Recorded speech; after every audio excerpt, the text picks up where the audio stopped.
বন্ধুরা কাজ হচ্ছে, আর এখানে হচ্ছে বক বক বসে আছে। এই চাষ হচ্ছে এখানটা দিয়ে যে মানে ইয়েগুলো বেরাচ্ছে আর কি, কোনো ধরনের খাবার যেগুলো বক খায়।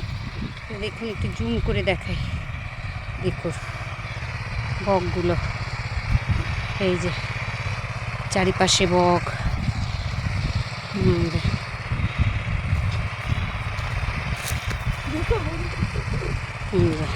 এদিকে হচ্ছে পেঁয়াজকলি, এই যে আমার পাশ দিয়ে। আর আমি তো ওই ক্ষেতটাতে গেছিলাম সর্ষে খাতে, ওই যে ফটো তুলতে। এই যে দেখুন চারিদিকে ভিউটা